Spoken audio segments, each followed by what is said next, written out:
Welcome to IAS tutorial again. Chhattisgarh में सहकारिता MCQ series में आज हम पार्ट 7 पर बात करेंगे। ये जो सीरीज है मूल रूप से बैंकिंग से संबंधित मुद्रा बाजार पर आधारित होगा। इसके अलावा पूंजी बाजार से संबंधित भी कुछ अति महत्वपूर्ण प्रश्नों पर हम लोग बात करेंगे। CGPSC प्रीलिम्स से संबंधित न्यू बैच प्रारंभ हो चुका है, जिसकी संपूर्ण जानकारी आपको हमारे IAS ट्यूटोरियल के एप्लीकेशन पर उपलब्ध हो जाएगा। वहां से आप कोर्स ज्वाइन भी कर सकते हैं, टेस्ट सीरीज भी ज्वाइन कर सकते हैं। ये क्लास आपके लिए बिल्कुल निःशुल्क है, लेकिन आपको एक लाइक, शेयर और सब्सक्राइब अभी कर देना है। बेल आइकन को प्रेस करके रखना है आगामी नोटिफिकेशन के लिए। चलिए शुरू करते हैं आज की क्लास। तो पहला प्रश्न हमसे कह रहा है कि मुद्रा बाजार के संबंध में निम्नलिखित कथनों पर विचार करें। मुद्रा बाजार के साधनों की परिपक्वता 364 दिनों तक होती है। दूसरा ऑप्शन बोल रहा है, पहला ऑप्शन सही है। मुद्रा बाजार अल्पकालिक ऋण साधनों के लिए बाजार है, ये भी सही है। नगद प्रबंधन बिल को राजकोष चलान के रूप में जाना जाता है, ये बात गलत है। और मुद्रा बाजार के साधन केवल RBI द्वारा जारी किए जाते हैं, केवल RBI द्वारा जारी किए जाते हैं। कुछ जो है सेंट्रल गवर्नमेंट के द्वारा भी जारी कर दिया जाता है। हालांकि रेगुलेट और कंट्रोल करने का काम मूल रूप से किसका है? मुद्रा बाजार का ही है ना। तो इस प्रकार से ये ऑप्शन यहाँ से केवल शब्द आ जाने के कारण ये गलत हो जाता है। ठीक। भारत में मुद्रा बाजार को कौन नियंत्रित करता है? अभी हम लोगों ने देखा भारत में मुद्रा बाजार को नियंत्रित करने वाली जो रेगुलेटिंग बॉडी है उसे हम रिजर्व बैंक ऑफ इंडिया के नाम से जानते हैं। RBI के द्वारा ही भारत में मनी मार्केट को रेगुलेट एंड कंट्रोल किया जाता है। मनी मार्केट को रेगुलेट और कंट्रोल करने का काम, रेगुलेशन एंड कंट्रोल करने का काम किसका है? RBI किसके तहत काम करती है? RBI एक्ट 1934 के तहत काम करती है। क्लियर। भारत में मुद्रा और पूंजी बाजार यानी capital market and money market, Bharat में मुद्रा और पूंजी बाजार के संबंध में निम्नलिखित कथनों पर विचार करें।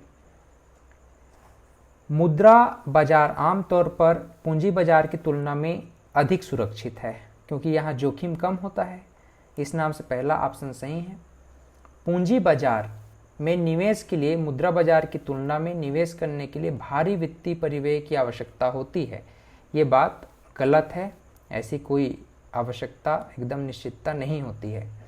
पूंजी बाजार आमतौर पर मुद्रा बाजारों की तुलना में निवेशकों के लिए अधिक प्रतिफल देता है, ये ऑप्शन निश्चित रूप से सही है। इस नाम से पहला और तीसरा कथन क्या होगा? सही होगा। पूंजी बाजार कैपिटल मार्केट होता है, जहां पर शेयर मार्केटिंग वगैरह हम लोग करते हैं, है ना। तो जनरली बाजार की अगर कल्पना हम करें, मार्केट की अगर हम बात करें, तो दो प्रकार के मार्केट की हम लोग बात करते हैं। एक होता है कैपिटल मार्केट, ठीक है, और एक होता है मनी मार्केट। एक क्या है? मनी मार्केट होता है। ये मनी मार्केट को हम पूंजी बाजार कहते हैं, और एक होता है कैपिटल मार्केट, इसको हम पूंजी बाजार, और ये मुद्रा बाजार, ये मुद्रा बाजार कहेंगे इसे हम, ठीक, और ये पूंजी बाजार कहलाता है, कैपिटल मार्केट। बात समझिएगा। ये जो कैपिटल मार्केट है, इसको रेगुलेट और कंट्रोल करने का काम सेबी का है, सेबी को हम लोग पढ़ेंगे अभी। और मनी मार्केट को कंट्रोल और रेगुलेट करने का काम RBI का होता है, रिजर्व बैंक ऑफ इंडिया का। ठीक है। तो इस प्रकार से ये मनी मार्केट और कैपिटल मार्केट, दो प्रकार के प्रमुख मार्केट बाजार में हम देखते हैं, मुद्रा बाजार और पूंजी बाजार। ठीक है। इनमें से कौन सा विकल्प मनी मार्केट इंस्ट्रूमेंट नहीं है? तो जमा पत्र तो निश्चित रूप से है, मनी मार्केट इंस्ट्रूमेंट है। ट्रेजरी बिल भी आता है, T बिल मतलब ट्रेजरी बिल, और कॉल मनी भी है। तो इस प्रकार से इसमें से नहीं है पूछा है, तो सब कुछ तो है ही, तो ऑप्शन D इसमें होगा। ठीक, क्योंकि ये सभी क्या हैं? मनी मार्केट इंस्ट्रूमेंट हैं। थोड़ा सा एक्सप्लेन इसको देख लीजिए। मनी मार्केट इंस्ट्रूमेंट में क्या क्या इंस्ट्रूमेंट मूल रूप से शामिल हैं मनी मार्केट इंस्ट्रूमेंट के अंतर्गत। Treasury bill money market instrument के अंतर्गत आता है। Commercial paper, certificate of deposit, call and notice money, interbank term loans या टर्म मार्केट, और रीपर्चेस एग्रीमेंट और बैंकर एक्सेप्टेंस। तो ये सभी मूल रूप से मनी मार्केट के इंस्ट्रूमेंट्स कहे जाते हैं। सरल शब्दों में आप कह सकते हैं कि call money, treasury bill, commercial paper, certificate of deposits and trade bill. क्या? Trade bill. ये सभी मूल रूप से क्या है? मनी मार्केट के इंस्ट्रूमेंट कहे जाते हैं। पूंजी बाजार यानी कैपिटल बाजार खाली स्थान के लिए बाजार है। जनरली हम लोग जो मार्केट की अवधारणा देख रहे थे, अभी हम क्या पढ़ रहे थे? मार्केट पढ़ रहे थे, है ना। तो मार्केट की अवधारणा में हम लोगों ने दो प्रकार के मार्केट की अवधारणा को देखा। एक तो हमने मनी मार्केट को देखा। मनी मार्केट मतलब मुद्रा बाजार। मुद्रा बाजार, मुद्रा बाजार जनरली जो है ना शॉर्ट टर्म के लिए होता है। ये क्या है? शॉर्ट टर्म के लिए है। शॉर्ट टर्म मार्केट कहते हैं हम इसको, ध्यान दीजिएगा। This is short term market. Money market is short term market. Who regulate and control the money market? Reserve bank of India regulate and control the money market. Money market is short term market. दूसरा क्या होता है? Capital market. Capital market मतलब पूंजी बाजार। Capital market, capital market एक प्रकार का क्या है? लॉन्ग टर्म मार्केट है, दीर्घकालिक बाजार है। लंबे समय की अवधि के लिए यहाँ पर हम पैसे को लगा सकते हैं। तो लॉन्ग टर्म मार्केट क्या कहलाता है? Capital market. Who regulate and control the capital market? पूंजी बाजार को कौन विनियमित और नियंत्रित करता है? तो सेबी के द्वारा इसको नियंत्रित और विनियमित किया जाता है। ठीक है, तो इस प्रकार से हम जब भी कैपिटल मार्केट के विषय में सुने तो आप कहिएगा कैपिटल मार्केट एक लॉन्ग टर्म जो है दीर्घकालिक पूंजी बाजार है। ठीक, और अल्पकालिक अगर पूछा जाए तो आप मनी मार्केट का नाम ले सकते हैं, मुद्रा बाजार का नाम। निम्नलिखित में से कौन सा संगठन एक पूंजी बाजार नियामक है? नियामक मतलब रेगुलेट करने वाली बॉडी कौन सी है, ऐसा पूछा है। तो अभी हम लोगों ने दो प्रकार के बॉडीज को समझने का प्रयास किया। एक तो हमने एसबीआई देखा। एसबीआई जो है शॉर्ट टर्म मार्केट के रूप में जाना जाता है, और सेबी जो है लॉन्ग टर्म मार्केट के रूप में जाना जाता है। यानी कि जहाँ पर हम कैपिटल मार्केट की बात करते हैं, इसको रेगुलेट और कंट्रोल कौन करता है? सेबी। और वहीं अगर हम बात करें आरबीआई को रेगुलेट और कंट्रोल, आरबीआई किस प्रकार की व्यवस्था को रेगुलेट और कंट्रोल करता है? तो आरबीआई जो है मूल रूप से जो मनी मार्केट है, मनी मार्केट, तो मनी मार्केट को रेगुलेट और कंट्रोल करता है। तो यहाँ पर जब पूंजी बाजार का नियामक संस्था पूछा है तो निश्चित रूप से इसका उत्तर क्या होगा? सेबी होगा, ऑप्शन डी।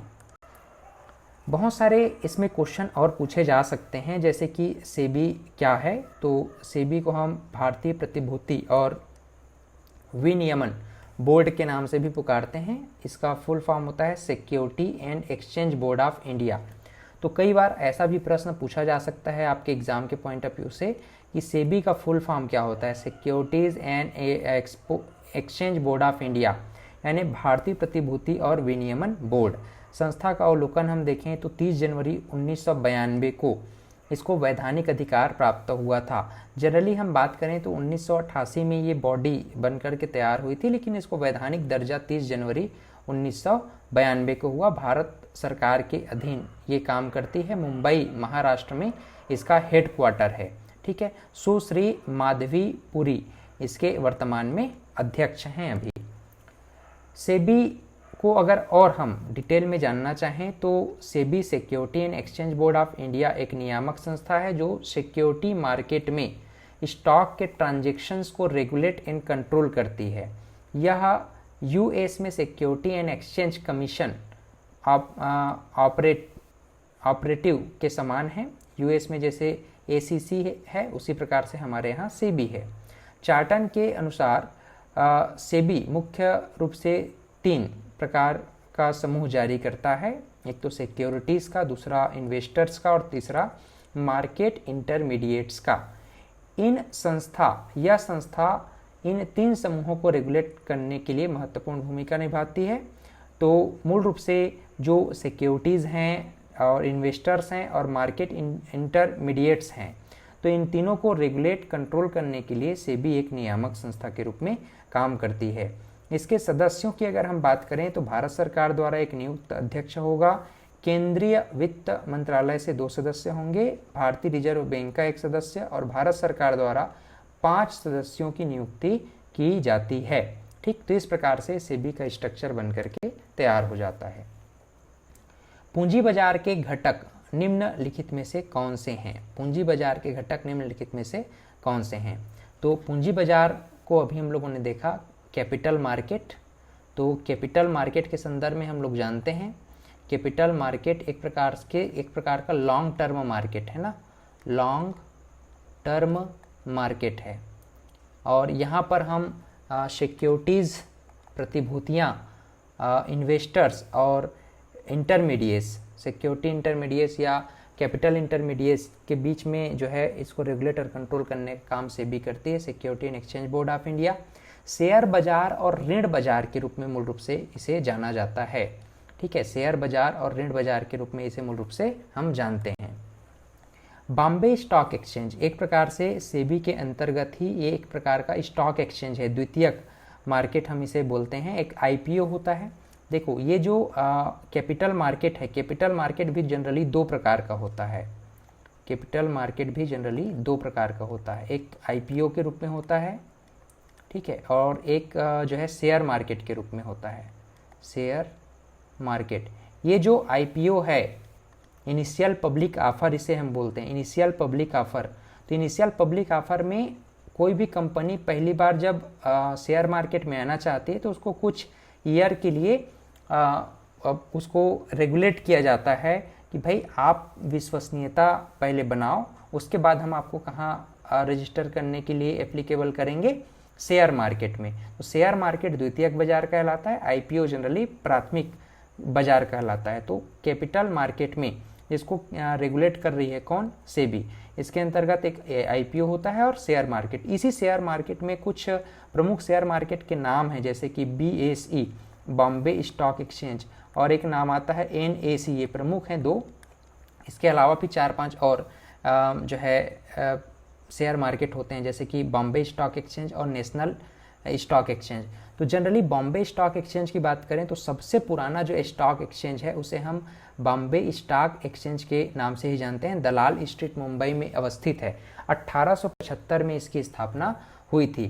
तो यहाँ पर आप और देख सकते हैं मुंबई स्टॉक एक्सचेंज या बॉम्बे स्टॉक एक्सचेंज भारत और एशिया का सबसे पुराना स्टॉक एक्सचेंज है, जो कि महाराष्ट्र राज्य की राजधानी मुंबई में स्थित है। इसकी स्थापना 1875 में हुई थी।